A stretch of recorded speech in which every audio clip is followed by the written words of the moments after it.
Hello students, कैसे हो आप सब लोग। गुरु के एकेडमी चैनल पे आपका स्वागत है। आज अपन डिस्कस करने जा रहे हैं नीट के प्रीवियस ईयर्स के ऑर्गेनिक केमिस्ट्री के क्वेश्चंस। उसमें सबसे पहले अपन हेलो एल्केन और हेलो एरीन जो अपना टॉपिक है उसको डिस्कस करेंगे और फिर उसके बाद में 1 बाय 1 टॉपिक्स लेते चलेंगे और पूरी नीट के जितने भी अपन मैं कहूँ तो पूरी कंप्लीट केमिस्ट्री को डिस्कस करेंगे। तो अपन 1 बाय 1 चलते हैं आगे। तो सबसे पहले क्वेश्चन दे रखा है, among the following the reaction that proceed through an electrophilic substitution is। यहाँ पर ये बोला है कि कौन सी रिएक्शन है वो इलेक्ट्रोफिलिक सब्स्टिट्यूशन रिएक्शन है या उसके थ्रू प्रोसीड होती है। तो बात कर लेते हैं 1 बाय 1। फर्स्ट है सब्स्टिट्यूशन हो रहा है, लेकिन यहाँ पर मैं बोलूँ कि कॉपर के प्रेजेंस में यहाँ पर फ्री रेडिकल सब्स्टिट्यूशन होगा, मतलब ये आंसर नहीं होगा। सेकंड की बात करें तो Cl2HCl3, यहाँ पर Cl2HCl3 से क्या बनने वाला है, बात करें तो कि Cl पॉजिटिव बनने वाला है और फिर यहाँ पर बेंजीन पे कौन सा रिएक्शन होने वाली है, इलेक्ट्रोफिलिक सब्स्टिट्यूशन रिएक्शन। मतलब ये तो क्लियर हो गया कि अपना आंसर सेकंड है। तो मैं एक बार इस पे तो टिक कर दूंगी तो सेकंड आंसर तो है अपना, लेकिन फिर भी अपन थर्ड और फोर्थ को भी देख लेते हैं। अगर यहाँ पर बात करें तो आपको लग रहा होगा कि Cl2 है, यहाँ पर तो एडिशन हो रहा है तो सब्स्टिट्यूशन का तो कोई काम ही नहीं है। यहाँ पर सब्स्टिट्यूशन है, लेकिन यहाँ पर किस तरीके का सब्स्टिट्यूशन होगा देखा जाए तो न्यूक्लियोफिलिक, मतलब न्यूक्लियोफिलिक इन द सेंस कि Cl जो है अपना यहाँ पर नेगेटिव की फॉर्म में है, पहले H2 लिविंग ग्रुप की फॉर्म में बनेगा और उसके बाद में Cl अटैक करेगा। या मैं बोल दूं कि पहले H2 बनेगा, कार्बोकेटायन बनेगा और फिर Cl अटैक करेगा और यहाँ पर प्रोडक्ट बन जाएगा। इसका मतलब ना आंसर यहाँ पर कौन सा हो जाएगा, सेकंड वाला। आगे देखते हैं। आगे बोल रहा है कि द कंपाउंड ए कंपाउंड है on treatment with sodium gives B. ठीक है, मतलब 1 बाय 1 चल रहा है अपन। क्या बोलना चाह रहा है ये कि ए कंपाउंड है, उसकी रिएक्शन किससे करा रहे हैं अपन, सोडियम के साथ में, और ये कह रहा है बी दे रहा है। ठीक है, एंड विद PCl5 गिव्स सी, और ये कह रहा है कि इससे करा दें और अगर इसकी रिएक्शन अपन PCl5 से करा दें तो ये कह रहा है सी दे रहा है। अब कह रहा है बी एंड सी रिएक्ट, ये दोनों आपस में अगर रिएक्ट करते हैं, मतलब मैं कह दूं कि बी प्लस सी जब आपस में रिएक्ट करेंगे, बी प्लस सी रिएक्ट करेंगे तो गिव डाइथाइल ईथर। इसका मतलब ये बन गया ETOET। अब ये पूछ रहा है कि A B and C are in the order, कि ए और बी सी और कौन से होंगे। तो देखो यहां पर कुछ चीजें समझ में आ रही है कि इसका मतलब ये एल्कोहल हो सकता है, क्योंकि सोडियम है क्या बना देगा, एल्कोक्साइड बना देगा। यहाँ पर क्या बना देगा, ये हैलाइड बना देगा। फिर दोनों के बीच में रिएक्शन होगी तो विलियमसन सिंथेसिस कुछ लग रही है। तो बात कर लेते हैं इसकी 1 बाय 1 की। तो ए यहाँ पे क्या हो सकता है, एल्कोहल।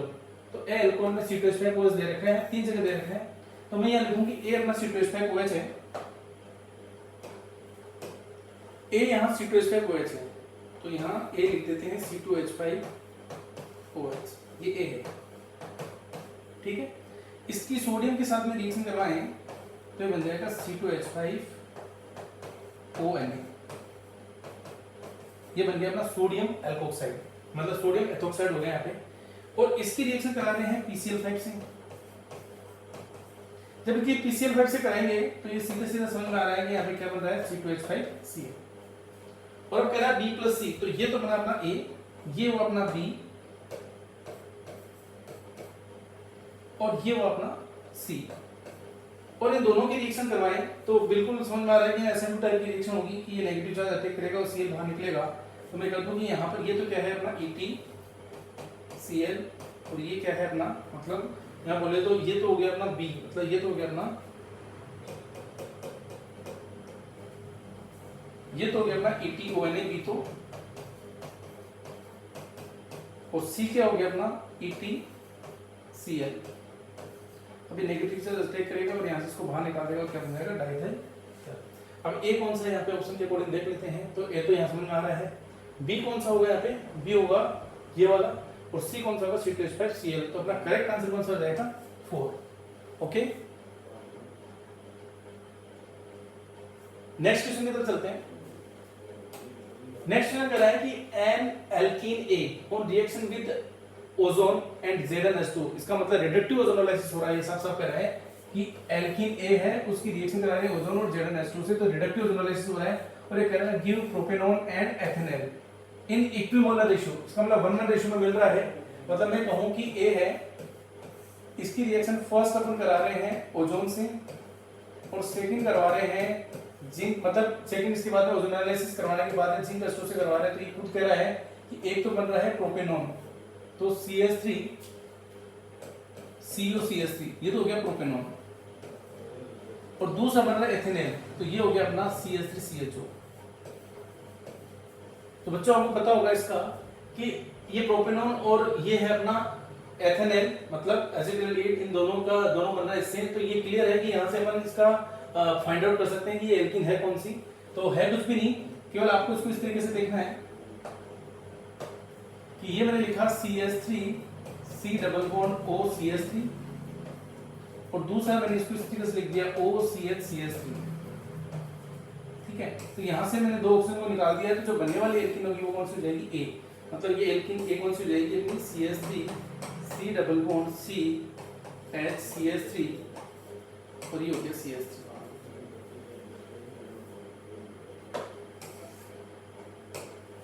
ठीक है, तो ये अपनी एल्कीन हो गई। अब आगे क्या बोल रहे हैं, addition of HCl addition of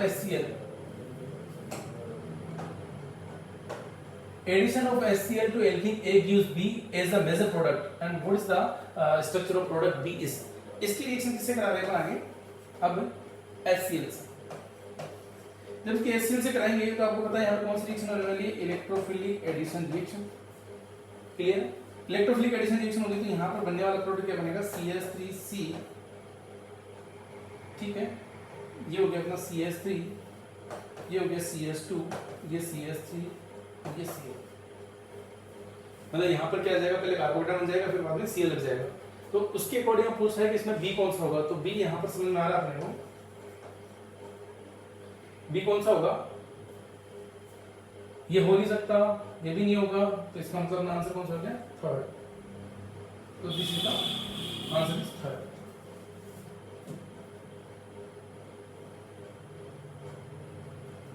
अब आगे चलते हैं, क्या कह रहा है क्वेश्चन, क्वेश्चन कह रहा है हाइड्रोकार्बन ए हाइड्रोकार्बन है, react with bromine by substitution to form an alkyl bromide which by Wurtz reaction is converted to gaseous hydrocarbon containing less than 4 carbon. तो यहाँ बहुत बढ़िया बात बोली है, लेस देन 4 होना चाहिए। और आपको पता है यहाँ पर कि देखो, पहले बात करें 2 रिएक्शन यहाँ पे हो रही है, 2 रिएक्शन कौन कौन सी हो रही है, बात करें तो एक तो कह रहा है कि कोई हाइड्रोकार्बन है, ठीक है जी, कोई हाइड्रोकार्बन ये है, उसकी रिएक्शन करा रहे हैं अपना ब्रोमीन की Br2 के साथ में सब्स्टिट्यूशन। Br2 तो अब कुछ बोला नहीं, तो अपने को पता है सब्स्टिट्यूशन कराएंगे तो हेलोजिनेशन की बात करने जा रहा है वो, कैसे फ्री रेडिकल की बात कर रहे हैं अपन HNO की फॉर्म में, क्योंकि ये हाइड्रोकार्बन है। ठीक है, और एल्काइल ब्रोमाइड बना रहा है ये। ठीक है, तो ये मैं कह दूं कि यहाँ पे सपोज करो अपन ने यहाँ पे ले लिया RH, ये बना दिया यहाँ पे RBr। ओके, अब ये कहने जा रहा है कि इसकी वुर्ट्ज रिएक्शन कराएंगे, तो देखो इसकी वुर्ट्ज रिएक्शन का मतलब सोडियम ट्राइएथर की प्रेजेंस में वुर्ट्ज रिएक्शन होनी है।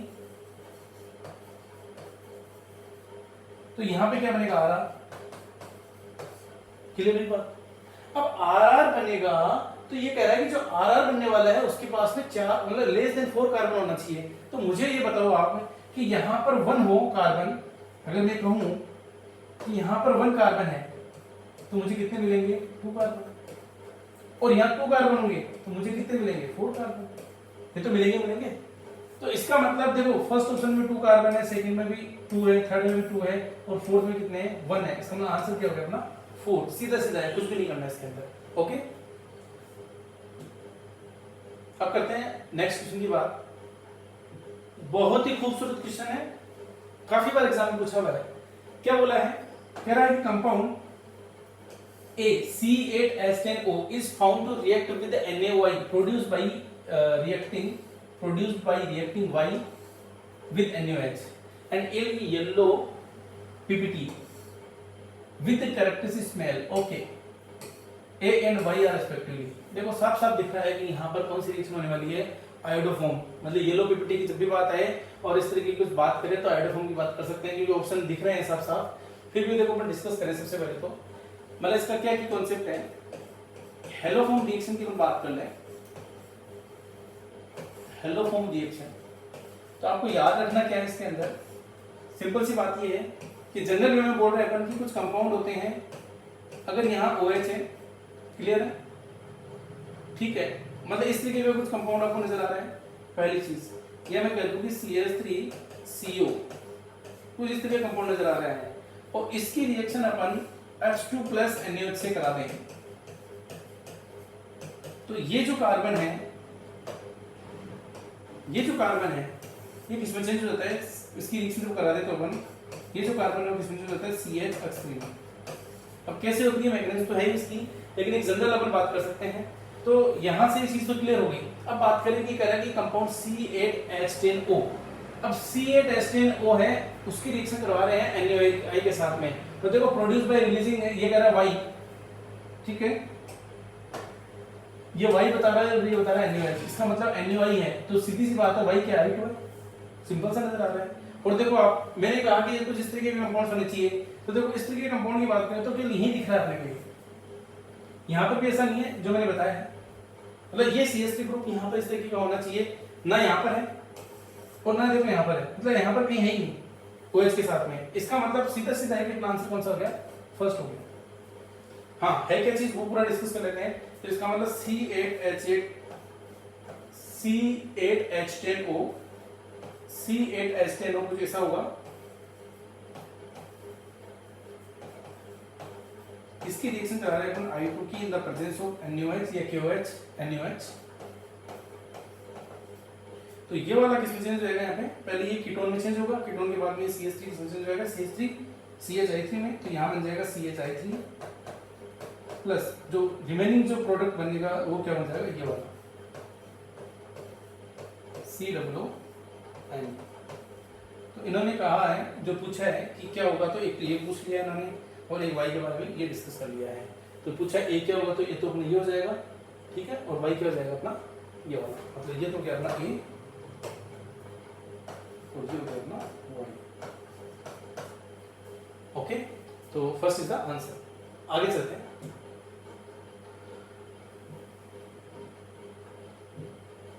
आगे कह रहा है identify A, predict the type of reaction. ठीक है, एक रिएक्शन दे रखी है कि इसके अंदर क्या तो बनेगा, एक क्या होगा और रिएक्शन कौन सी होगी। देखो समझ में ये आ रहा है कि NaNH2 दे रखा है, ठीक है, Br है और उसके बाद में कुछ बातें कर रखी है। तो यहाँ से थोड़ा सा देखो हिंट अपने को मिल रहा है कि ये बेंजेन मैकेनिज्म जैसी लग रही है। ठीक है, तो बात कर लेते हैं। तो सबसे पहले काम करते हैं, जो दे रखा है उसका बेंजेन बना लेते हैं। जो दे रखा है तो अपने को ये दे रखा है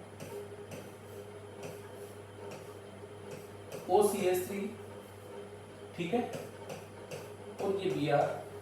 तो आपको पता है एक H यहाँ पर होगा, एक H यहाँ पर होगा, तो मैं इस HBr को निकाल सकता हूँ और इस HBr को निकाल सकता हूँ। तो दो तरीके के बेंजेन पॉसिबल है, क्योंकि ये रिएक्शन होगी वो बेंजेन मैकेनिज्म से हो रही है। तो यहाँ पर मैं एक काम करता हूँ, दोनों बेंजेन बना देता हूँ। तो एक बेंजेन अपनी ये वाली बन जाएगी, ये आपका OCH3 है, और दूसरी बेंजेन ये वाली बन जाएगी, ये OCH3। क्लियर है यहाँ तक? अब उसके बाद में इसके ऊपर कौन रिएक्शन कर लेगा, ammonia. Ammonia behave as a nucleophile. Benzene यहाँ पे क्या है, इलेक्ट्रॉन डेफिशिएंट है। अब देखो बात करते हैं कि ये जो OCH3 है वो किसकी तरह बिहेव करता है, या तो मतलब जो भी ग्रुप है बेंजेन पे या तो प्लस आई या माइनस आई। तो यहाँ पर ये ग्रुप कौन सा है, माइनस आई इफेक्ट शो करेगा। इसका मतलब कि नेगेटिव चार्ज अगर इसके पास में आ रहा है तो वो बनने वाला इंटरमीडिएट ज्यादा स्टेबल होगा। तो अगर मैं कहूँ कि इसका अटैक मैं यहाँ कराऊँ बजाय यहाँ के, तो यहाँ कराऊंगा तो नेगेटिव चार्ज कहाँ शिफ्ट होगा, एक तरीके से मैं बोलूँ यहाँ पे, तो यहाँ शिफ्ट होगा तो पास में आ रहा है, मींस माइनस इफेक्ट ज्यादा लग रहा है, मतलब बनने वाला इंटरमीडिएट इज मोर स्टेबल। तो इंटरमीडिएट जब ज्यादा स्टेबल होगा तो मैं कहूँ कि यहाँ पर क्या आ गया अपना NH3 प्लस, ये नेगेटिव चार्ज है और ये आ गया OCH। ओके, इस केस की बात करें तो मैं अगर यहाँ टेक कराऊं तो ये नेगेटिव चार्ज यहाँ आएगा, मींस अगर मैं यहाँ कराता हूँ नेगेटिव आता है तो ये दूर चला गया, माइनस इफेक्ट कम लगेगा, मतलब डिस्टेंस पे डिपेंड करता है। तो यहाँ इन दोनों का अपन मेजर प्रोडक्ट की बात कर लेते हैं पहले। तो ये OCH3 और फिर बात करें अपन यहाँ पे, ये हो गया अपना NH2 मतलब NH3, ये पॉजिटिव चार्ज और ये नेगेटिव। अब यहाँ पर प्रोटॉन शिफ्टिंग होकर के फाइनली ऐसा आ जाएगा। तो मैं ये कहूँ कि इससे क्या बन जाएगा, ये वाला OCH3, ये NH2, और इससे क्या बन जाएगा, ये वाली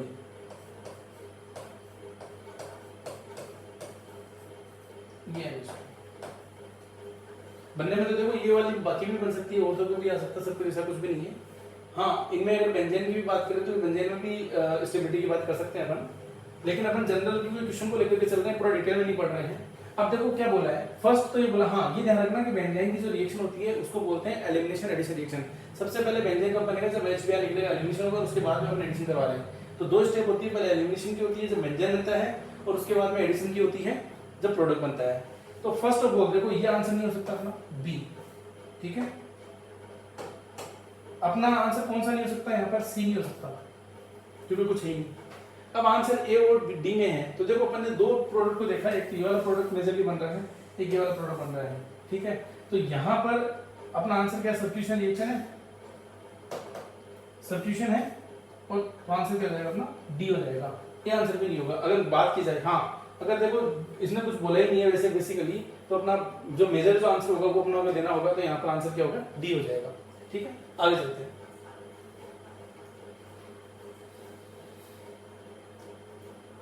आगे बोल रहा है कंसीडर द रिएक्शन।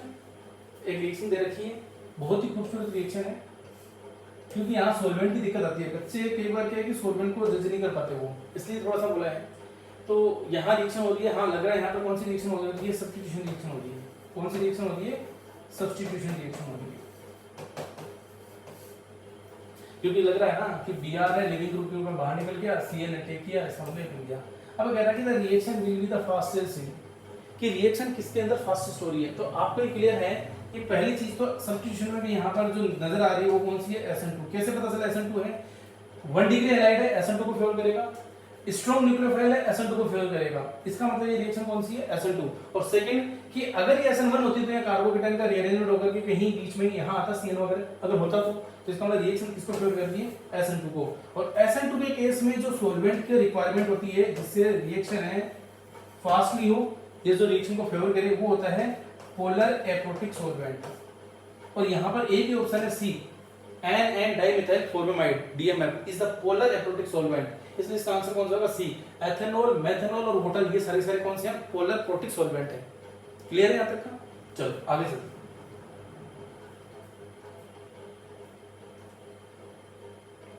कह रहा है in an SN1 reaction on chiral center there is, ठीक है, देयर इज, ये कह रहा है SN1 रिएक्शन है कायरल सेंटर है, तो उस पर क्या हो सकता है। तो देखो सबसे पहले बात तो करें अपन कि जो SN1 रिएक्शन है, SN1 रिएक्शन उसके अंदर बनता क्या है, कार्बोकेटाइन।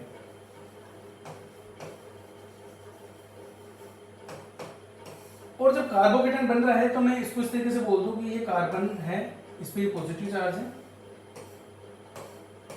और ये ग्रुप R1 बात कर लेते हैं, मतलब R डेस, R डबल डेस और R द्वारा,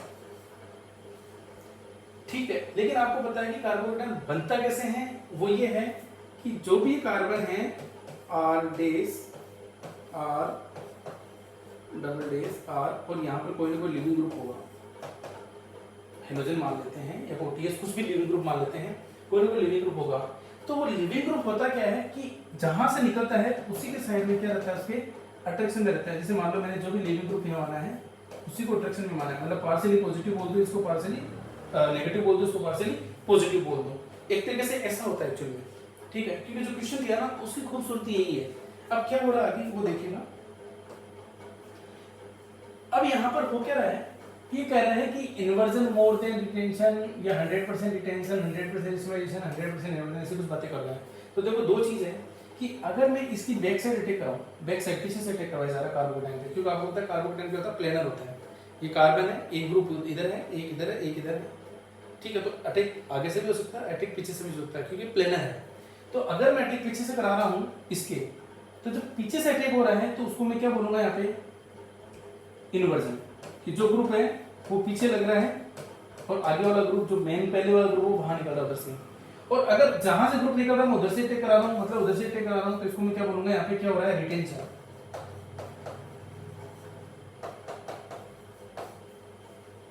क्लियर हुई? अब बात ये आ रही है यहाँ पे कि क्या इन्वर्जन और रिटेंशन अगर 50-50% हो तो दोनों बराबर बराबर बनेंगे, और बराबर बनेंगे तो 100% एस्टिमेशन होगा। लेकिन एक्चुअल में यहाँ आंसर 100% एस्टिमेशन नहीं है। अब बात ये आ रही है कि 100% क्यों नहीं है, तो देखो इसको समझिएगा अच्छे से कि जो इन्वर्जन है वो प्री मतलब मैं बोलूँ कि ज्यादा डोमिनेट होगा than the retention. Reason behind this कि ये जो लिविंग ग्रुप है इसके अट्रैक्शन में रहेगा। जब इसके अट्रैक्शन में रहेगा तो यहाँ से न्यूक्लियोफाइल का अटैक करने की टेंडेंसी है, या मैं बोलूँ कि न्यूक्लियोफाइल कम अटैक कर पाएगा compare to the this side, मतलब बैक साइड। इसलिए inversion is dominant than retention.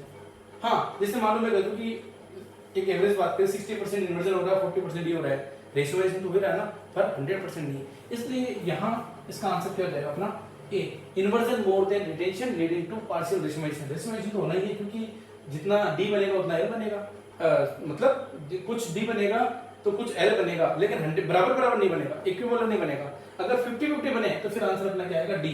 अब क्वेश्चन बोल दे ऐसा कुछ कि सर लिविंग ग्रुप है ही नहीं वहां पे, केवल कार्बोकेटाइन दिया, तो फिर मैं आंसर ये दूंगा। लेकिन यहाँ पर एसिड रिएक्शन की बात करें तो इन्वर्जन को अपन क्या बोल रहे हैं यहाँ पे, डोमिनेंट बोल रहे हैं देन द रिटेंशन। बात करते हैं आगे।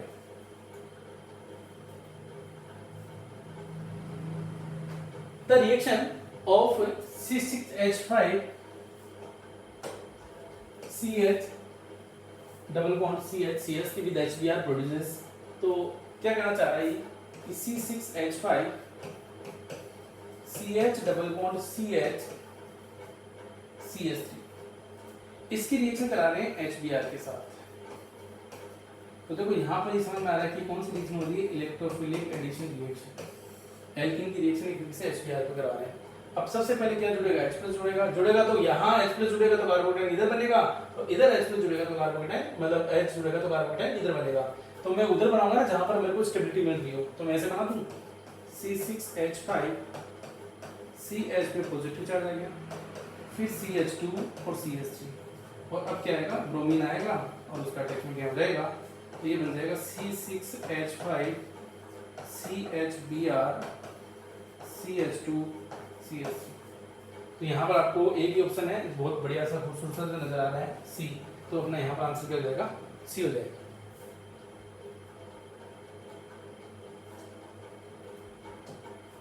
इस क्वेश्चन के बारे में कहूंगा कि वेरी वेरी वेरी इंपॉर्टेंट। अक्सर बच्चे गलती करते हैं क्योंकि क्लास के अंदर क्या सिखाया जाता है वो सुनो पहले कि SN1 reaction SN2 reaction, favour की बात करते हैं अपन, ये नहीं कह सकते कि वो नहीं थी फेवर, कि SN1 के लिए जो न्यूक्लियोफाइल है वो किस नेचर का होता है, वीक न्यूक्लियोफाइल होता है, और यहां बात करते हैं स्ट्रॉन्ग न्यूक्लियोफाइल। तो बच्चा क्या करेगा, ओहो ये तो अपना वीक न्यूक्लियोफाइल है, तो रिएक्शन SN1 होगी, और ये स्ट्रॉन्ग न्यूक्लियोफाइल है, सब्स्टिट्यूशन हो ही रहा है तो रिएक्शन SN2 होगी। लेकिन ऐसा नहीं है, क्योंकि आप ये बताओ मुझे कि क्या प्रोडक्ट, हाँ कोई वीक न्यूक्लियोफाइल है तो कुछ तो कर ही सकता है SN2, ये थोड़ी नहीं कर सकता। तो यहाँ पर जो प्रोडक्ट है उसको चेक कर लेते हैं अपन। जब प्रोडक्ट को देखें और समझें कि वाकई में प्रोडक्ट कह क्या रहा है, तो एक काम करते हैं अपन, तो पहले SN1 रिएक्शन करा के देखते हैं उसकी, क्योंकि अपने दिमाग में तो वही चल रहा है ना। तो इसकी रिएक्शन अगर SN1 करवाएं CH3 CH3 CH2Br, तो SN1 का मतलब कार्बोकेटाइन, और कार्बोकेटाइन का मतलब ये Br बाहर निकलेगा और कार्बोकेटाइन कुछ ऐसा बनेगा। पहले तो CH2 पॉजिटिव, अब कार्बोकेटाइन का रीअरेंजमेंट होकर यहाँ पे हाइड्रेट शिफ्ट होगी, हाइड्रेट शिफ्ट होगी तो कुछ इस तरीके का बनेगा।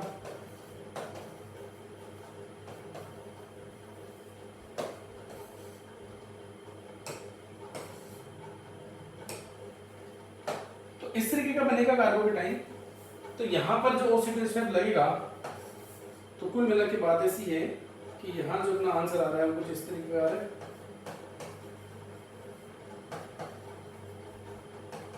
OC2H5। लेकिन मुझे बताओ दोनों ऑप्शन में नहीं है ऐसा। अगर SN1 रिएक्शन होती, क्या होती SN1, तो ये आंसर आता है नहीं आता अपना, अगर SN1 होता। तो इसका मतलब यहाँ पर ये प्रोडक्ट मिल रहा है इससे भी और इससे भी, तो रिएक्शन कौन सी हुई है यहाँ पे दोनों में ही, SN2 तो इसकी खूबसूरती ये है कि आप प्रोडक्ट देख के आंसर निकाले। ठीक है, न्यूक्लियोफाइल देर का हाँ बात कर सकते हैं कि फेवर की बात कर सकते हैं कि ठीक है वो SN1 को फेवर करेगा या SN2 को फेवर करेगा, बात ठीक है, लेकिन जो प्रोडक्ट दे रखा है उसके अकॉर्डिंग उन्होंने पूछा है, इसलिए इसका आंसर क्या होगा, सी होगा। ये इसकी खूबसूरती है। चलते हैं आगे, नेक्स्ट क्वेश्चन को देख लेते हैं क्या बोल रहा है। ये कह रहा है which one is most reactive towards SN1 reaction. SN1 reaction की खास बात किसको फेवर करेगा, ये उसकी रिएक्टिविटी किस पर डिपेंड करती है। रिएक्टिविटी इसकी बात करें, reactivity proportional to the stability of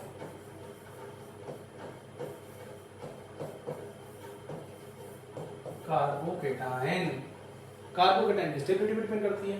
अब देखो करना कुछ भी नहीं है, आपको Br को उठाते जाना है, Br को उठाते जाना है, कार्बोकेटायन बनाते चलना है। जो कार्बोकेटायन ज्यादा स्टेबल बनेगा मैं ये कहूंगा कि वो रिएक्टिव होगा टुवर्ड्स SN1। तो यहां पर कार्बोकेटायन कैसा बन रहा है, C6H5CH प्लस C6H5, यहां कार्बोकेटायन ये वाला बन रहा है। यहां कार्बोकेटायन कैसा बन रहा है, C6H5 CCH3 और ये H ये बन रहा है। सब यहां कार्बोकेटायन कैसा बन रहा है इस केस में, तो ये बन रहा है C6H5 C पे पॉजिटिव CH3 C6H5। क्लियर है यहाँ तक की बात, कुछ कर ही नहीं रहे अभी तो, केवल इसको उठा रहे हैं। और जो फोर्थ है यहाँ पर कैसा बन रहा है C6H5 CH2 पॉजिटिव। अब मुझे तो इतना बताओ, कार्बोकेटायन की स्टेबिलिटी आती है ना अपने को, तो जब आती है कार्बोकेटायन की स्टेबिलिटी तो बताओ सबसे ज्यादा स्टेबल कौन होगा, कार्बोकेटायन। ये बात सबसे ज्यादा स्टेबल ये होगा, सिंपल सी बात है। उसके बाद ये स्टेबल होगा, उससे कम मतलब सबसे ज्यादा ये, उससे कम ये, फिर ये और सबसे कम स्टेबल ये होगा। ये तो जनरल अपन जानते ही हैं, तो इसका आंसर क्या हो जाएगा अपना C is the correct answer. General बात कर ली अपने यहाँ पे बहुत बढ़िया वाली SN1 की बात, SN1 रिएक्टिविटी की बात कर ली। अब बात करते हैं इन द फॉलोइंग रिएक्शन, एक रिएक्शन दे रखी है, उसकी रिएक्शन करवा रखी है C6H5CH2 Br ले रखे हैं। इसकी रिएक्शन करा रखी है पहले Mg और ईथर के साथ, ये Mg है और ये ईथर है, ठीक है, और यहाँ इसका H3O प्लस हाइड्रोलाइसिस करा रखा है। तो Mg और ईथर के साथ करा रखी है, तो बोल रहा है कि अक्स जो बनने वाला हो क्या होगा। तो देखो इसका सॉल्यूशन क्या है, आपको पता है कि Rx की रिएक्शन अपन मैग्नीशियम के साथ में कराते हैं इन the presence of dry ether या THF वगैरह सब ले लेते हैं अपन, तो यहाँ बनता है ये RMG। तो सेम यही ये हुआ है कि C6H5CH2Br इसकी रिएक्शन मैग्नीशियम और ईथर के साथ मतलब ड्राई ईथर जो ले रखा है उसके साथ करा रखी है। मैं बार-बार एक वर्ड बोल रहा हूँ ड्राई, मोइस्ट क्यों नहीं बोल रहा, क्योंकि आपको पता है बनने वाला न्यूक्लियोफाइल है वो दोनों की तरफ बिहेव करता है, न्यूक्लियोफाइल भी है, नेगेटिव चार्ज है तो बेस भी है। तो क्या करेगा, मोइस्ट होगा तो H+ देकर के क्या बना लेगा, एल्केन बना लेगा, इसलिए ड्राई ईथर यूज में लेते हैं। ठीक है, तो ड्राई ईथर क्या बना लेगा यहाँ पे, ड्राई ईथर तो पहले तो लिग्नाइट रीजन मिल जाएगा C6H5CH2NgBr। अब ये कह रहा है कि हाइड्रोलाइसिस मतलब H+ दिया है तो यहाँ पर एसिड बेस रिएक्शन हो जाएगी, एक तरीके से मैं बोल दूं तो बन जाएगा C6H5CH3। तो दिस इज आंसर। तो इसमें आंसर को नजर आ रहा है कि जो सी ऑप्शन है वही अपना करेक्ट आंसर होगा। ठीक है, बाकी कोई आंसर नहीं होगा। ओके, आगे चलते हैं। How many stereoisomers does this molecule have. कुछ बातें कर रखी है कि स्टीरियोआइसोमर्स कितने बनेंगे। तो सबसे पहले तो स्टीरियोआइसोमर्स की बात करें तो मैं यहाँ बोल सकता हूँ कि geometrical isomer plus optical isomers, अगर दोनों को मिला दिया जाए तो उसको बोलेंगे अपन स्टीरियोआइसोमर्स। जियोमेट्रिकल सेंटर के होते हैं, जियोमेट्रिकल आइसोमर किससे होती है वो पता होना चाहिए। ऑप्टिकल आइसोमर के कायरल कार्बन की बात कर लें या कायरल सेंटर की बात कर लें। ठीक है, तो ऐसा कुछ इसमें देखना है। तो क्या बोल रहे हैं क्वेश्चन, उसको देख लेते हैं। CH3 CH double bond CH CH2 CH Br और ये CH3। ये कायरल कार्बन है। क्लियर है बात? अब देखो सुनो अच्छे से कि यहाँ ये जो डबल बॉन्ड है, तो डबल बॉन्ड है जियोमेट्रिकल शो कर रहा है नहीं कर रहा है, तो जियोमेट्रिकल आइसोमर की बात करते हैं कि सी डबल बॉन्ड सी, कि ये ए है बी है, ठीक है, ए बी हो, इस कायरल का सॉरी इस कार्बन sp2 का रेस्पेक्ट में ये दोनों ग्रुप क्या होने चाहिए डिफरेंट, और इसके रेस्पेक्ट में ये दोनों डिफरेंट होने चाहिए, इनको नहीं करे, इस कार्बन में ये दोनों, इस कार्बन के दोनों, तो जी शो करेगा, मतलब एक सिस बन सकता है, एक ट्रांस बन सकता है। तो देखो ये जियोमेट्रिकल सेंटर है, और दूसरा वाला क्या है यहाँ पे साफ साफ नजर आ रहा है, दूसरा वाला यहाँ पे कायरल सेंटर है। क्लियर है? अब जियोमेट्रिकल सेंटर और कायरल सेंटर है, तो यहाँ पर एक फॉर्मूला यूज में लेते हैं अपन, total number of stereo isomers,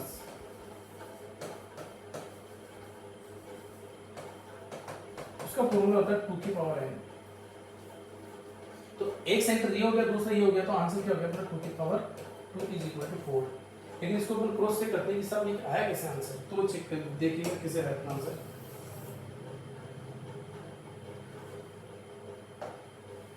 देखो सुनो, मुझे बताओ ये वाला क्या क्या हो सकता है, सिस या ट्रांस या इजेड बोलूं तो ये ई हो सकता है, जेड भी हो सकता है, ये वाला आर और एस, आर भी हो सकता है और एस भी हो सकता है।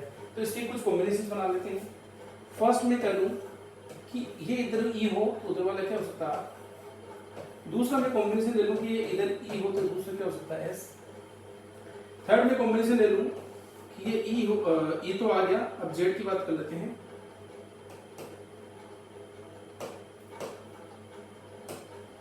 ये जेड हो तो ये हो सकता है आर। फोर्थ बात कर लेते हैं कि ये जेड हो तो ये हो सकता है एस। तो 4 कॉम्बिनेशंस पॉसिबल है, इसलिए इसका आंसर क्या जाएगा सी 4। क्लियर है? देखिए बात, अगर आप कभी फॉर्मूला भूल भी जाओ तो बेस्ट तरीका है कि उसके बना लो आप और बना करके फाइंड आउट कर लो, क्योंकि कई बार ऐसा भी होगा क्योंकि आजकल एग्जाम में क्वेश्चन कुछ इस तरीके से पूछे जा रहे हैं स्टीरियो आइसोमर बेस्ड कि आपको बना के ही देखने होते हैं। और स्पेशली मैं अगर बात करूँ, मैं तो नीट की डिस्कस करने जा रहे हैं, लेकिन जेई मेन और एडवांस की बात करें तो कुछ ऐसी बातें आती हैं वहाँ पर भी। ठीक, आगे चलते हैं।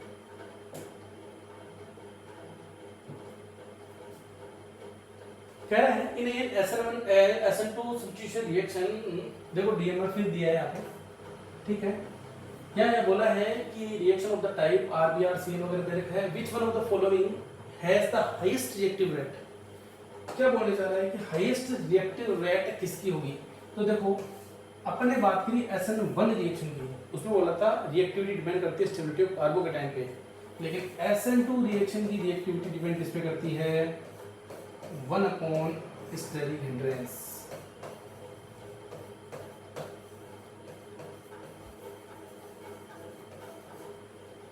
स्टेरिक हिंड्रेंस, तो जितनी कम स्टेरिक हिंड्रेंस होगी उतनी ही रिएक्टिविटी क्या होगी, ज्यादा होगी। कहां पर कि जैसे ये Br है, यहाँ किसी न्यूक्लियोफाइल आपको बताया है 1 स्टेप में कंप्लीट होती है, तो यहाँ टेक करना होता है, एक स्टेप में करना होता है। तो यहाँ अगर भीड़ भाड़ ज्यादा हुई, आप मुझे बताओ कि यहाँ पर अगर भीड़ भाड़ ज्यादा हुई तो अटैक स्पीड से होगा कि धीरे होगा, बिल्कुल धीरे होगा, और यहाँ भीड़ भाड़ बिल्कुल कम हुई तो अटैक क्या होगा, फास्ट होगा। तो आप अटैक की बात कर ले तो ये Br की बात करें, इस Br पे बात करें, इस Br के कार्बन की बात करें, इस पे बात करें, तो यहाँ अटैक की बात करें, यहाँ यहाँ और यहाँ, तो मुझे लगता है सबसे कम भीड़ भाड़ गए हैं बी में। तो जितनी कम स्टेरिक हिंड्रेंस होगी उतना ही रिएक्टिविटी क्या होगी, SN2 रिएक्शन की फास्ट होगी। ओके, नेक्स्ट क्वेश्चन चलते हैं। इसमें 2 क्वेश्चन दे रखे हैं। फर्स्ट बोला हुआ है, फर्स्ट कह विच of the following is not chiral. देखो कायरल के इसमें जिस हिसाब से क्वेश्चन दे रखा है उसके अकॉर्डिंग हम क्या बात करते हैं, जनरली देखो मॉलिक्यूल कायरल की बात करें तो पीओएस वगैरह की बात करेंगे, लेकिन यहाँ पर अपन कायरल कार्बन देख करके भी फाइंड आउट कर सकते हैं। ठीक है, तो ये कह रहा है नॉट कायरल, तो ये ऑप्शन चेक कर लो जिसमें कायरल कार्बन नहीं दे रखा हो। तो फर्स्ट कह रहा है 2 हाइड्रोक्सी प्रोपेनोइक एसिड, तो ए ऑप्शन ये कह रहा है कि 2 हाइड्रोक्सी प्रोपेनोइक, तो 1 2 3 COH ये हो गया प्रोपेनोइक एसिड और 2 हाइड्रोक्सी, इसका मतलब यहाँ पर ये कायरल कार्बन प्रेजेंट है, तो ये आंसर तो नहीं है। बी ऑप्शन क्या, बी क्या बोलना चाह रहे हैं,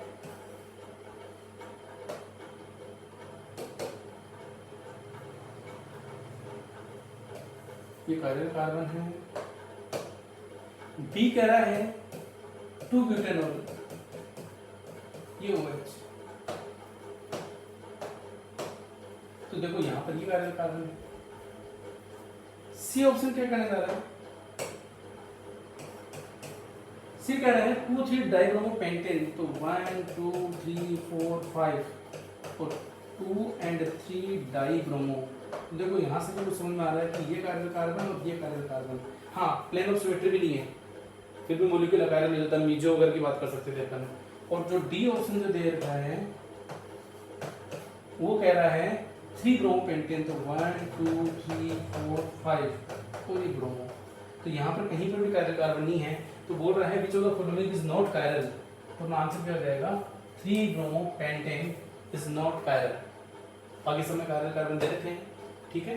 अब बात करते हैं अपन यहाँ की, विच of the following is the least reactive in nucleophilic substitution reaction. कह रहा है कि कौन सा न्यूक्लियोफिलिक सब्स्टिट्यूशन रिएक्शन के टुवर्ड लिस्ट रिएक्टिव है। तो देखो यहाँ पर क्या है कि ऑप्शन ही दिख रहे हैं, इसके अकॉर्डिंग ही बात कर लेते हैं। तो एक अपना कॉन्सेप्ट इसमें ये भी रहता है कि कार्बन और जो लिविंग ग्रुप है, अगर यहाँ पर पार्शियल डबल बॉन्ड कैरेक्टर आ रहे हैं तो उसकी रिएक्टिविटी बताओ कम होगी कि नहीं होगी, क्योंकि लिविंग ग्रुप निकलेगा ही नहीं तो रिएक्टिविटी अपने आप कम होगी। तो इसमें ऑप्शन बी को चेक कीजिएगा। बी ऑप्शन कह रहा है कि CH2 double bond CH Cl। तो मुझे बताओ ये लोन पेयर जब रेजोनेंस करेंगे तो यहाँ पर कौन से कैरेक्टर डबल हो जाएंगे, पार्शियल डबल बॉन्ड कैरेक्टर। और जब partial double bond character generate हो जाएंगे तो यहाँ पर Cl का निकलना मुश्किल हो जाएगा, और Cl जब मुश्किल से निकलेगा तो मैं कह सकता हूँ कि न्यूक्लियोफिलिक सब्स्टिट्यूशन की रिएक्टिविटी क्या होगी इस केस में। बात करेंगे ना अगले SN1 SN2 की, वो तो कह रहा है कि न्यूक्लियोफिलिक सब्स्टिट्यूशन की बात कर रहा है, तो लिविंग ग्रुप की तो दोनों में सेम होगी भाई, SN हो चाहे 1 हो या 2 हो, लिविंग टेंडेंसी तो ज्यादा होनी चाहिए ना, तभी तो दोनों की रिएक्टिविटी फास्ट होगी। तो अपना इसका आंसर क्या हो जाएगा, बी हो जाएगा, B is the correct answer. चलते हैं आगे।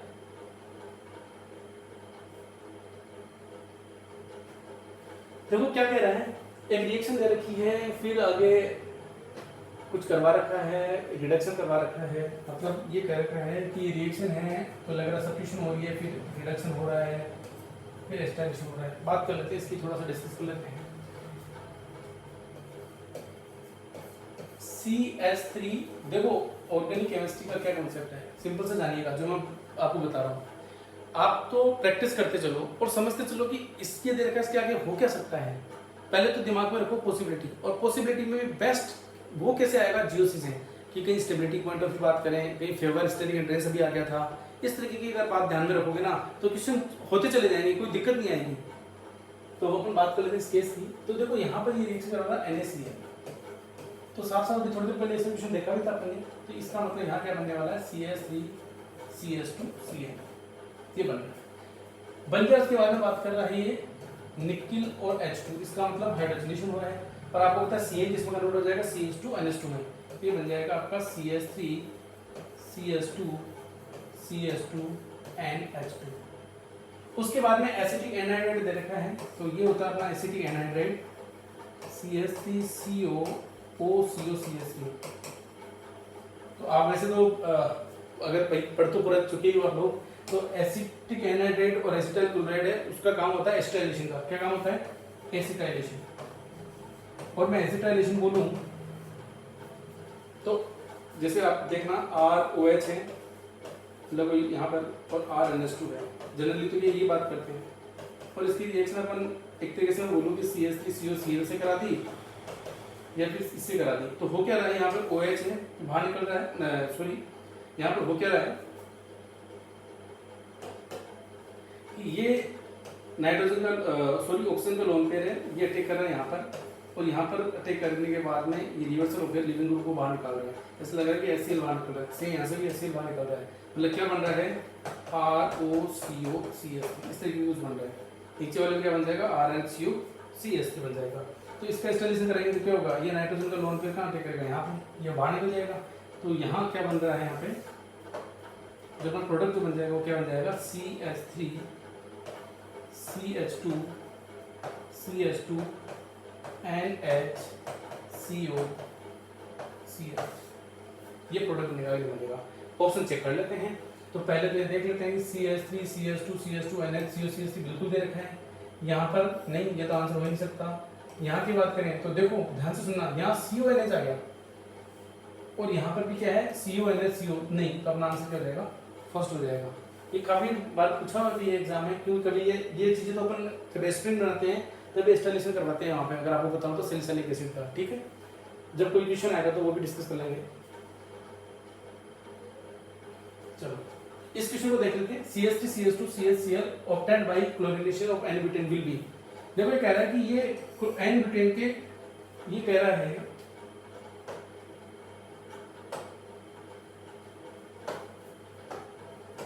कि N-butane के क्लोरिनेशन से ये ऑब्टेन हो रहा है। वो कहाँ गया,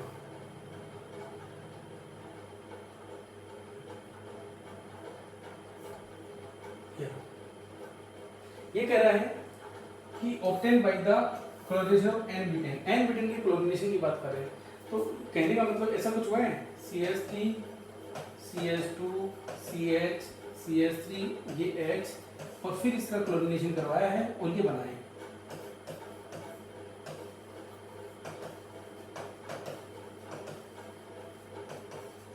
मतलब ये होता क्या है, वाया फ्री रेडिकल होता है। इसका मतलब यहाँ पर जब ये फ्री रेडिकल बना हुआ, ये वाला फ्री रेडिकल बना होगा, तो ये क्या होगा sp2, तो प्लेनर होता है, दोनों साइड से अटैक हो सकता है, दोनों साइड से अटैक हो सकता है। तो क्या बन सकता है, एक तरीके से बैक साइड अटैक भी हो सकता है, मतलब फ्रंट साइड भी हो सकता है, बैक साइड भी हो सकता है। मींस यहाँ पर डी फॉर्म भी बन सकती है as well as L form भी बन सकती है। तो अगर मैं कहूँ कि दोनों दोनों बराबर बराबर बने या बराबर नहीं भी बने, कम ज्यादा भी बने, तो रेशमाइजेशन तो होगा। यहाँ इन्होंने कहीं भी नहीं बोला है कि कम होगा कि ज्यादा होगा। हाँ, डी फॉर्म नहीं बनेगी, एल भी बनेगी, एल नहीं बनेगी, डी भी बनेगी, म्यूचुअल फॉर्म तो हो नहीं सकती। तो आंसर क्या हो गया, रेशनल म्यूचुअल। कोई ज्यादा हार्ड नहीं है, सिंपल सा क्वेश्चन है। ओके, चलते हैं। क्या बोल रहा है, an organic compound A on reaction with sodium and diethyl ether gives A hydrocarbon. देखो सोडियम डाइइथाइल ईथर है तो थोड़ा सा दिमाग में आना चाहिए कि वो रिएक्शन हो रही है। Gives A hydrocarbon which on monochlorination give only one chloro derivative. ये कह रहा है कि जो भी है उसके बाद में जब वुड्स रिएक्शन हो जाती है, मतलब ये क्या रहा है कि C4H9Cl है, ये A है अपना, इसकी रिएक्शन करा रहे हैं अपन सोडियम और डाइईथर से। मैंने डाइईथर लिख दिया सीधा, इन्होंने डाइईथर ईथर लिखा। एक ही बात है कि डाइईथर ईथर है, मैंने ईथर लिख दिया कि भाई डाइईथर ईथर है या डाइईथर है। इससे बन रहा हाइड्रोकार्बन, ठीक है। अब देखो ये है कि जितने कार्बन दे रखे हैं उसके डबल की बात कर लेते हैं अपन। तो मैं लिख दूंगा C8H18, ये हाइड्रोकार्बन बन गया। अब कह रहा है कि इसका मोनोक्लोरिनेशन करवाएं।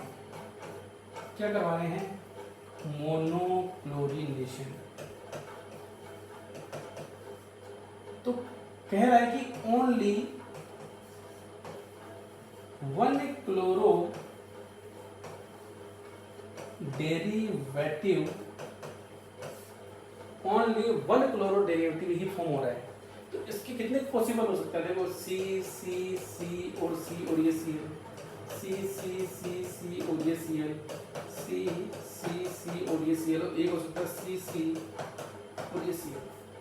तो मैं डायरेक्टली इस ऑप्शन पे रहता हूँ कि अगर मैं इसकी बात करूँ तो ये हो अपना ड्राईथर से वुड्स रिएक्शन हो सोडियम की प्रेजेंस में, तो यहाँ पर ऐसा कुछ बनेगा ये इस तरीके से। तो देखो केवल यही कार्बन है जिसके पास में हाइड्रोजन है, सब एक जैसा हाइड्रोजन है, तो एक ही मोनोक्लोरिनेशन पॉसिबल है। बाकी इन सब केसेस में तो बहुत सारे पॉसिबल हो सकते हैं। तो अपना बेस्ट आंसर क्या हो जाएगा इस केस में, ये वाला। और इसको बोलते हैं अपन टर्सरी ब्यूटाइल। अब क्लोराइड की बात करते हैं, क्लोराइड लिख देंगे तो क्या है, टर्सरी ब्यूटाइल क्लोराइड। तो tertiary butyl chloride is the answer. बात कर लेते हैं आगे की। ये भी कोई ज्यादा हार्ड नहीं लग रहा मुझे, तो इजी सा ही लग रहा है, कर सकते हो आप लोग बहुत बढ़िया से। क्या है, ए compound of molecular formula C7H16 show optical isomerism compound will be. ढूंढ लो पैरेलल कार्बन, क्या पता वही आंसर, चेक कर लेते हैं। 2,3 डाइमिथाइल पेंटेन। तो देखो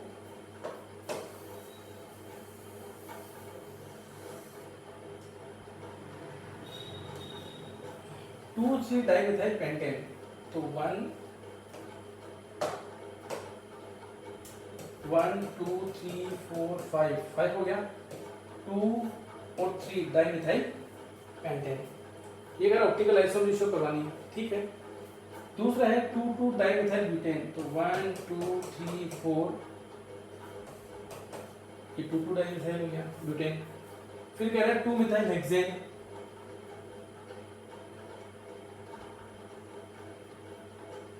2 मिथाइल हेक्सेन, 1 2 3 4 5 6 और 2 मिथाइल हेक्सेन, ठीक है। अब ये कह रहा है कंपाउंड मॉलिक्यूलर फॉर्मूला दे रखा है, शो ऑप्टिकल आइसोमरेज। तो देखो मेरे इतना बताओ, ये तो कार्बन कार्बन नहीं है, लेकिन ये तो कार्बन कार्बन है, तो ये ग्रुप अलग, ये ग्रुप अलग, ये ग्रुप अलग, ये कैसा अलग? यहाँ पर भी कार्बन कार्बन नहीं है, यहाँ पर भी कार्बन कार्बन नहीं है। इसका मतलब इसका आंसर क्या हो जाएगा अपना 2 3 dimethyl pentane is the answer.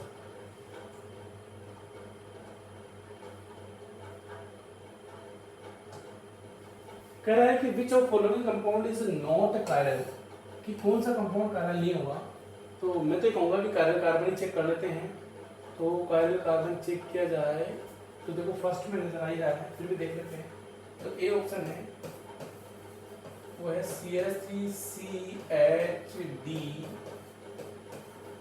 CH2Cl, बिल्कुल कायरल कार्बन नजर आ रहा है। बी ऑप्शन को चेक करें, बी बोल रहा है CH3CH2CHDCl, बिल्कुल यहाँ पर भी नजर आ रहा है।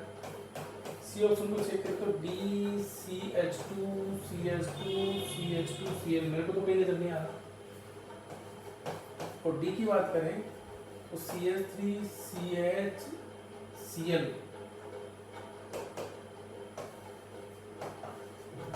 फिर यहाँ है CH2D।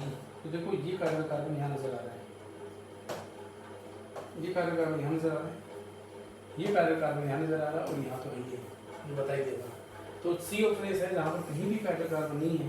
इसलिए पूछा है कि following compound is not chiral. देखो फोकस करना, एग्जाम में सिली मिस्टेक्स होती है ऐसी, अपना इतना माइंड इतना तेज चलता है कि कुछ छोटी छोटी बातें भूल जाते हैं। तेज नहीं चलता है कि फटाफट करने हैं, तो और एग्जाम में सिली मिस्टेक्स जो करता है ना उससे वही पीछे रह जाता है। तो यहाँ पर फोकस करो, हमेशा नोट ऐसे कुछ क्वेश्चन आते हैं ना इनकरेक्ट, इन पर फोकस किया करो। तो नोट बोला है, इसलिए इसका आंसर क्या जाएगा अपना सी हो जाएगा। क्लियर है? अब बात करते हैं आगे की। पढ़िएगा क्वेश्चन क्या बोल रहा है, क्या कहना चाह रहा है क्वेश्चन। कह रहा है कि replacement of Cl of chlorobenzene to give phenol require drastic condition, but chlorine of 2,4-dinitrobenzene is rarely replaced because। देखो कह क्या रहा है ये क्वेश्चन, ये कह रहा है कि सब क्लोरोबेंजीन है तो Cl नहीं हट रहा है, बड़ी ड्रेस्टिक कंडीशन है। ड्रेस्टिक कंडीशन मतलब है कि कुछ ऐसी मतलब आपको टेम्परेचर प्रेशर ज्यादा देना पड़ रहा है तब जाकर के Cl निकलेगा। बिल्कुल बात भी सही है, डबल बॉन्ड कैरेक्टर की बात कर सकते हैं। लेकिन ये कह रहा है कि आप इसके अंदर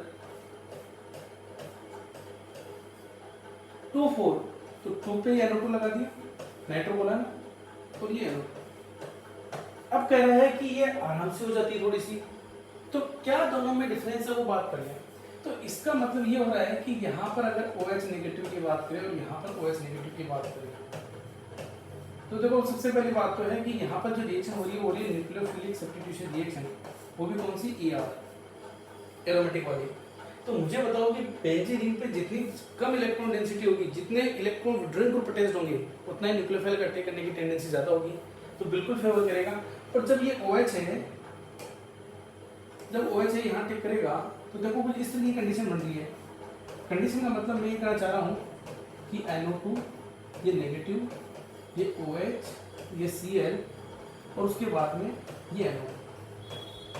कहने का मतलब ये क्या बन गया, कार्बन। पढ़ेंगे ये भी पूरा चैप्टर में डिटेल में पढ़ते हैं। कार्बन बिजनेमियर कॉम्प्लेक्स बोलते हैं इसको। तो मुझे बताओ नेगेटिव चार्ज आ रहा है तो NO2 ग्रुप और Cl वगैरह ये भी, ये सारा का सारा इस इंटरमीडिएट जिसको कार्बोनेट बोल रहे हैं, बिजनेमियर कॉम्प्लेक्स बोल रहे हैं, जिससे बनता है। तो बताओ यहाँ पर NO2 ग्रुप अटैच करने से स्टेबिलिटी बढ़ रही है कि घट रही है? बढ़ रही है। क्या इस केस में ऐसा कुछ है? नहीं है। तो मुझे इतना बताओ कि ये वाली कंडीशन की बात करें, NO2 और तो पिला पे जोड़ दें, मतलब इसमें 2,4 पे बात करें, तो हो क्या रहा है कि इस पे जो बनने वाला इंटरमीडिएट है वो क्या बन रहा है, ज्यादा स्टेबल बन रहा है, वो भी ऑर्थोपैरा के केस में। देखो अगर ये बेटा पे होता तो रेजोनेंस नहीं करवा सकते थे अपन, केवल ऑर्थोपैरा के केस में। तो अब ये कह रहा है 1 by 1, मतलब कॉन्सेप्ट समझ में आया ना कि ऑर्थोपैरा पे अगर NO2 ग्रुप है तो बनने वाले कार्बन आयन की स्टेबिलिटी क्या करेगा, वो इंक्रीज करेगा। क्लियर है? जितने ज्यादा NO2 ऑर्थोपैरा पे लगाएंगे, अगर यहाँ NO2 लगाएंगे तो और ज्यादा इंक्रीज हो जाएगी। ठीक है, अब ये कह रहा है ऑप्शन क्या है, NO2 donates electron at meta position. नहीं ऐसा कुछ तो है नहीं, पहली बात तो NO2 इलेक्ट्रॉन विड्रॉइंग होता है। दूसरा कह रहा है कि NO2 withdraw electron from ortho and para position. तो ठीक है, ये बात गलत तो नहीं है। अब कह रहा है कि NO2 मेक इलेक्ट्रॉन रिच एक मेरा ऑर्थो एंड पैरा। नहीं, इलेक्ट्रॉन रिच कैसे बना सकता है जब इलेक्ट्रॉन विड्रॉइंग है तो कह रहा है कि NO2 electron withdraw at meta position. नहीं, जनरली अगर इलेक्ट्रॉन विड्रॉ की बात करें तो रेजोनेंस की बात करें तो और तो पैरा से इलेक्ट्रॉन विड्रॉ करेगा, मेटा से विड्रॉ ना करता है। हाँ, आई इफेक्ट की बात तो कर सकते हैं, लेकिन इसका जो जिसके अकॉर्डिंग उन्होंने पूछा है कि क्लोरोबेंजीन है, Cl का रिप्लेसमेंट कम हो रहा है फिनॉल बनाने में, और उसका अगर करवाते हैं, हाँ उसके बाद में सेकंड स्टेप में क्या होगा, ये रेजोनेंस होकर के मतलब Cl बाहर निकल जाएगा, OH लग जाएगा। क्लियर? वो आगे की स्टेप की बात नहीं कर रहे हैं। तो यहाँ पर एक चीज समझ में आ रही है अपने को कि NO2 withdraw electron from the ortho and para position, जिससे बनने वाला कार्बन आयन स्टेबल बनता है और रिएक्शन फास्ट हो जाती है। तो अपना आंसर क्या हो जाएगा, बी हो जाएगा। चलते हैं,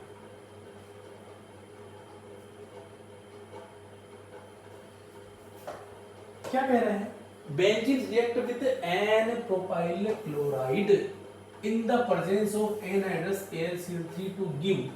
कह रहा है कि बेंजीन की रिएक्शन किससे करा रहे हैं अपन, CH3 CH2 CH2 Cl in the presence of anhydrous AlCl। समझ में आ रही है कि रिएक्शन कौन सी होने वाली है, इलेक्ट्रोफिलिक सब्स्टिट्यूशन रिएक्शन होने वाली है। एरोमेटिक कंपाउंड्स की बात करें, एनहाइड्रस AlCl3 क्या करेगा, पहले Cl को बाहर निकालेगा ये, और यहाँ क्या बना लेगा CH3 CH2 CH2 पॉजिटिव, और फिर इसका क्या होगा अरेंजमेंट, तो बनेगा क्या CH3 CH CH3 positive. Clear है यहाँ तक की बात? तो अब ये कह रहा है कि एन प्रोपाइल है तो क्या दे रहा है, अब गलत ही क्या दे रहा है, तो इस पे क्या हो गया, इसका सब्स्टिट्यूशन हो जाएगा, तो इससे क्या बन जाएगा, ये वाला। जनरली फिनोल की प्रिपरेशन में क्यूमीन की जो बात करते हैं वो ये क्यूमीन ही बन रही है, लेकिन यहाँ इन्होंने क्यूमीन ऑप्शन ना देकर के ये आइसोप्रोपाइल और ये क्या है बेंजीन, तो आंसर क्या हो जाएगा आइसोप्रोपाइल बेंजीन। और तो ऑप्शन नहीं है, नो रिएक्शन की बात नहीं कर सकते, एन प्रोपाइल बेंजीन नहीं। हाँ माइनर में बनेगा, लेकिन इन्होंने जो कुछ बोला ही नहीं, तो अपन तो पहली बात तो कुछ बोला नहीं, तो मेजरली बात लेके चलेंगे। और 3 प्रोपाइल 1 क्लोरोबेंजीन नहीं, ऐसा भी कुछ नहीं है, एन प्रोपाइल हो ही गया, इसका आंसर क्या हो जाएगा डी।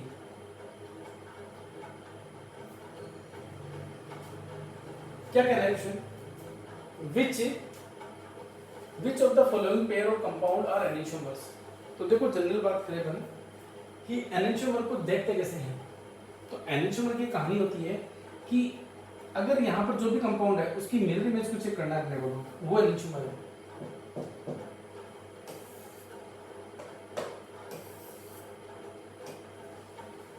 चलो देख लेते हैं, पहले तो इसी को देख लेते हैं, CH3 नीचे, ये OH OH है, H OH है, ये आंसर तो नहीं है, एनेंटियोमर ये, ठीक। इसको चेक करें तो देखो, अगर मैं बात करूं कि यहाँ तक की तो मिरर इमेज है, ये यहाँ तक की तो मिरर इमेज है, लेकिन आगे मिरर इमेज नहीं है, इसका मतलब डायस्टोमर्स है कंफर्म। यहाँ की बात करें तो देखो ये वाली सेकंड वाला तो मिरर इमेज है, लेकिन ऊपर वाला मिरर इमेज नहीं है, तो ये भी डायस्टोमर्स है। इस केस की बात करें तो यहाँ पर ये तो मिरर इमेज है, ऊपर वाला नहीं है, इसका मतलब ये भी डायस्टोमर है। पूछ क्या रहा है एनेंटियोमर्स, तो आप जरा चेक करो कि अगर मैं इसकी मिरर इमेज की बात करूँ, ठीक है, तो बिल्कुल एक्सेप्टली मिरर इमेज आ रही है पहली चीज तो, लेकिन मैं यहाँ पर एक चीज क्लियर कर दूं कि मिरर इमेज तो ये भी आ रही है, थोड़ा सा अलग से बता दें इसको कि ऐसा कुछ भी होता है। अगर मैं इसको ऐसे बना दूं, ये OH, ये OH, ये H, ये CH3 और ये CH3, देखो मिरर इमेज तो ये भी नजर आ रही है अपने को कि हाँ मिरर इमेज तो हो सकती है, पर दिस इज नॉट एनेंटियोमर, क्योंकि these are the major compound, और दोनों के दोनों कंपाउंड क्या है आइडेंटिकल है। अगर इसी कंपाउंड को मैं 180 डिग्री घुमा दूं तो वही ऑब्टेन हो रहा है, तो अगर इसी कंपाउंड को 180 डिग्री रोटेट कर दिया जाए और सेम ऑब्टेन होता है तो उसको आइडेंटिकल बोलते हैं। तो मिरर इमेज तो नजर आ रही है, लेकिन ये एनिशियोमर नहीं है। एनिशियोमर में हाँ, इसको घुमा के देखो, देखिए आ रहा है कि नहीं आ रहा है, ठीक है, लेकिन मिरर इमेज है, इसलिए इसका आंसर क्या रहेगा ए। क्लियर है? तो we make perfect in subjects, उसका हमारा है कि जिद जुनून, प्रैक्टिस एंड प्रैक्टिस। आप जितनी ज्यादा प्रैक्टिस करोगे ना, उतनी ही आपको सक्सेस मिलेगी। और केमिस्ट्री में तो मैं स्पेशली बोल दूं कि चीजें होता क्या है, अपन प्रैक्टिस नहीं करें तो कुछ फॉर्मूले हैं, कुछ कॉन्सेप्ट है, वो भूलते जाते हैं। तो practice max and man perfect वाली बात है। तो यहाँ हमारा वाकई में हम बोलते भी हैं कि जितनी ज्यादा आप प्रैक्टिस कर लोगे, और हम कुछ आगे भी, अभी तो ये चल रहे हैं, अपन नीट के क्वेश्चंस लेके आ रहे हैं, उसके बाद में हम अच्छे अच्छे और जैसे रॉकेट प्रॉब्लम है या बिल्कुल एग्जाम ओरिएंटेड क्वेश्चंस हैं वो लेके आएंगे और उसको सोल्व करवाएंगे, ताकि आपका, हम तो चाहेंगे कि पूरे में से पूरे मार्क्स ही आए। मतलब ऐसा कोई कॉन्सेप्ट नहीं छोड़ने वाले हम जिससे आपको कहीं ना कोई दिक्कत हो। Thank you for watching.